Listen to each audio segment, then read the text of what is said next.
네, 오늘코의 당잠사입니다. 당신이 잠든 사이 전해진 소식들 확인해 보시죠. 어제 우리 시장 흔들림이 좀 컸습니다.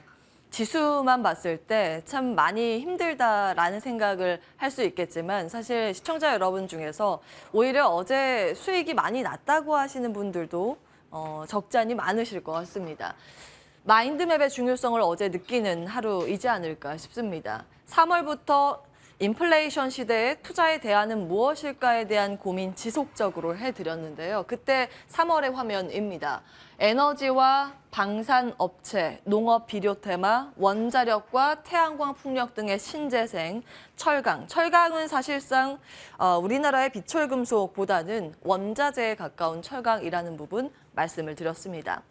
그리고 6월부터는 투자의 아이디어로 조금 더 확장시켜서 정리해드린 바 있습니다. 원포인트 정리상 에너지 안보와 인플레이션 해지 문제에 대한 고민을 이렇게 풀어봤었는데요.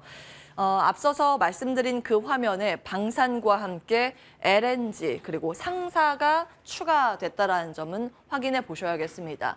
그 방산과 항공과 조선과 원자재, 에너지, 유틸리티 이 안에서 어제 우리나라도 급등과 신고가가 속출했기 때문에 오히려 포트폴리오는 편안했다라고 느끼신 분들 많이 계셨으리라 생각이 듭니다. 다만 이제 신고가가 막 나오고 있는 그런 영역입니다. 우리는 어떤 관점으로 봐야 할까요? 물론 이번에 버스에 탑승하신 시청자분들께서 참 많이 계시리라 생각이 듭니다. 그것은 사실은 우연이 아니라 준비한 자의 몫으로 그 기회를 잡으신 거라고 생각을 할 수 있겠는데요. 다만 이번 기회를 찾지 못하셨던 분이라면 여기에 대한 고민을 다시 해봐야 될 것 같습니다. 사실 아직도 기회는 여전히 곳곳에 널려 있습니다. 다만 우리의 눈에 보이느냐 보이지 않느냐의 차이일 텐데요. 지금 우리는 그 다음 버스를 위해서 준비할 것인가 아니면 지나간 버스만 망연자실 보고 있고 이번에 올 버스도 그 과거와 똑같이 놓칠 것인가 그 기로에 서 있습니다. 그렇다면 현재는 어디에 구간에 우리가 있고 무엇을 준비해야 할까요? 조금 더 고민을 해보겠습니다. 코스피와 S&P 500 지수의 차트의 흐름 가지고 왔습니다. 보시는 것처럼 하락세를 끊고 반등 추세를 연결했을 구간을 한번 복기해 볼까요? 6월 당시에 6월 FOMC 이후에 시장 반등을 시도했지만 완벽한 반등 추세로 만들지는 못했습니다.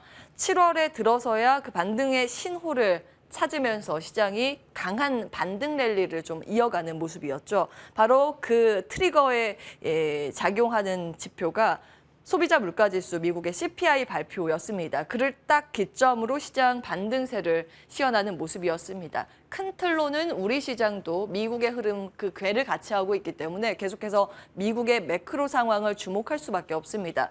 현재는 이 탄력도가 좀 둔화되고 있는 구간, 앞으로는 차분히 경제 이벤트와 경제 지표를 꼼꼼히 따져가야 하는 그런 구간으로 여겨집니다.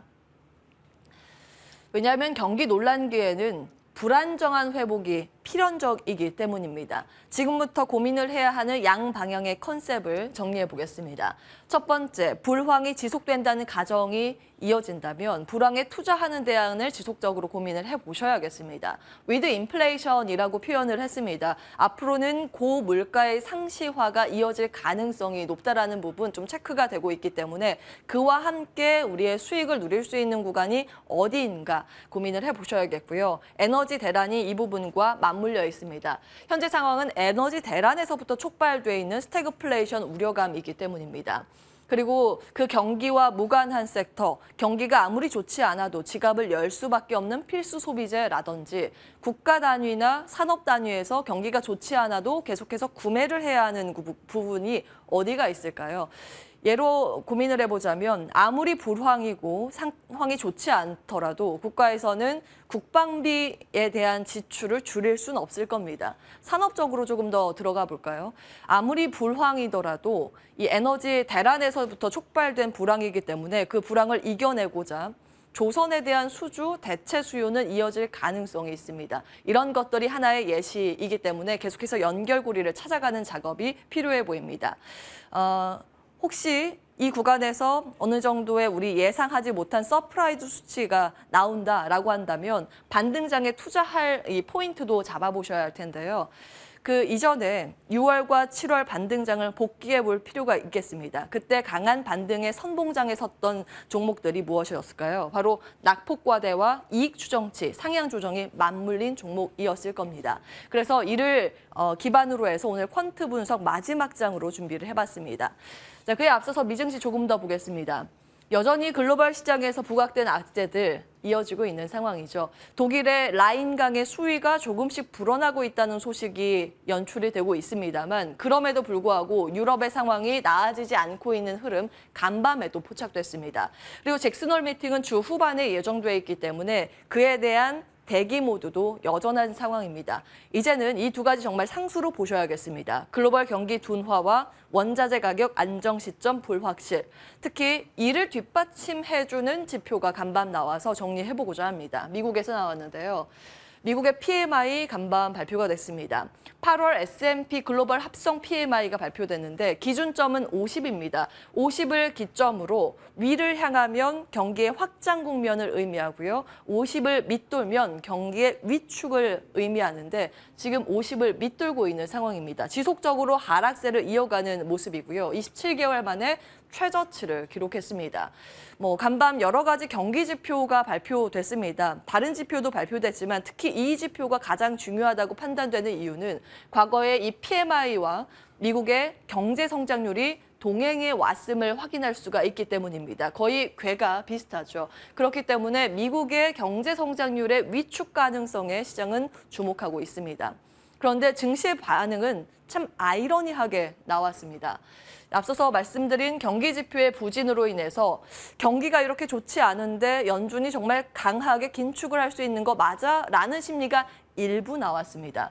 그러면서 CME 페드워치를 보셔도 50bp에 대한 인상 확률과 75bp의 인상 확률 반반 정도로 굉장히 고심하는 부분이 여기에 연출이 돼 있다는 부분 확인하실 수 있습니다. 그리고 고공행진을 이어갔었던 달러 인덱스 아주 살짝 꺾이긴 했지만 그래도 상승세를 뒤로 하고 간밤 마이너스로 돌아섰습니다. 이 영향으로 인해서 반도체와 기술주의 상대적인 강세가 포착이 되면서 3대 지수 가운데 그나마 나스닥 지수가 덜 빠지는 모습이었습니다. 장중에는 이 흐름으로 인해서 상승세도 시연을 했었는데 상승폭은 반납하면서 보합으로 마무리됐습니다.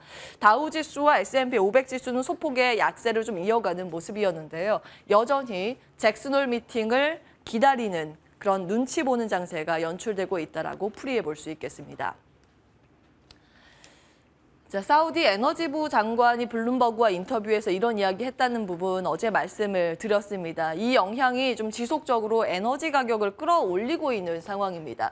앞으로 상황에 따라서 감산도 가능하다. 결국에는 에너지 가격을 자극하는 이슈겠죠.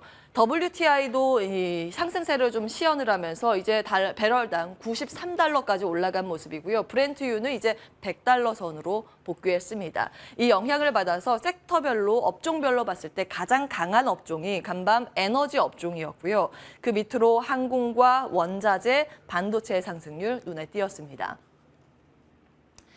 자, 기름 이야기가 나오면 정말 워런 버핏 계속 생각이 납니다. 옥시덴탈이요. 간밤 또 역사상 신고가를 달성했습니다. 이때부터 계속해서 모아갔는데 가격은 벌써 2배 이상 훌쩍 넘기고 있는 상황입니다. 사실은 워런 버핏에 대해서 연구를 하신 분들은 알고 계시겠지만 그동안 수십 년 동안 원유의 베팅을 잘한 인물로도 알려져 있습니다. 기가 막히게 원유의 저점으로 모아가는 전략으로 고점에서 파는 전략을 그동안 여러 차례 구사해 왔는데요.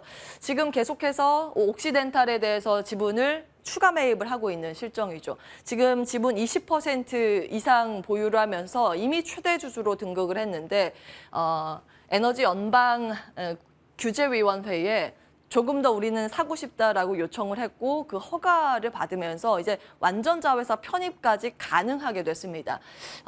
워런 버핏은 계속해서 옥시덴탈의 지분을 매입하겠다고 이야기를 했죠. 결국에는 이 유가가 계속해서 이 고유가 수준을 유지할 것이라는 데 베팅하는 것일까요? 한 가지의 관전 포인트로 지속적으로 체크해드리고 있는 부분이고요. 오른쪽은 국내 정유 기업들 가지고 계신 분들을 위해서 정제 마진 차트를 다시 캡처해 왔습니다. 사실 요 정도 중간 정도 수준만 유지가 된다 그러면 정유사들은 어느 정도의 이익을 잘 남긴다고 이야기가 되죠. 최근 들어서 유가의 하락세로 인해서 정제 마진도 꺾였다가 간밤 다시 한번 고개를 들어 올리는 모습도 특징적입니다. 참고해 보셔야겠습니다. 자, 우리 시장은 어떨까요? 간밤에 주춤한 달러의 흐름으로 그 온기가 퍼질 가능성이 있을까요? 일단은 국가 추정지수 정리를 해봤더니 다른 국가 대비했을 때 한국의 매수세가 조금 더 강하게 나왔습니다. 한국의 국가 추종 ETF MSCI 지수 0.5%가량 간밤 상승 마감에 성공한 모습이었고요. 선물 지수도 0.4%가량 플러스권 나타냈습니다. 역시 이제 달러가 우리 시장에 키를 쥐고 있기 때문에 장중 달러의 흐름 체크해 보셔야겠습니다. 그리고 필라델피아 반도체 지수도 모처럼 만에 작지만 플러스권을 유지했다라는 점도 긍정적입니다. 자, 마지막으로 퀀트 분석하고 마무리하겠습니다. 앞서 말씀드린 것처럼 이제 시장 반등장을 준비하는 과정에서 한쪽의 시나리오로 이 부분을 좀 정리해 보셔야겠습니다. 과연 연속 서프라이즈를 나타냈고 앞으로의 이익 전망치 컨센서스가 상향 조정되고 있는 기업들은 어디가 있을까요? 미래에셋증권에서 조금 전에 레포트가 올라와서 정리해보고자 합니다. 대부분 많이 이제 익숙한 기업들이 이름을 올리고 있고요. 영업이익 서프라이즈 비율상으로 이번 3분기의 흐름이 양호할 것으로 점쳐지는 쪽이 이 아랫단입니다. 중소형 단의 이 상승폭이 높다라는 점 체크해 보셔야겠는데요. SL과 삼각 MNT, 나노신소재, 성광밴드, 한솔재지, 화신 등 눈에 띕니다. 참고해 보시기 바라겠고요. 쭉 리스트업 해보시기 바랍니다. 오늘 거의 당잠사였습니다.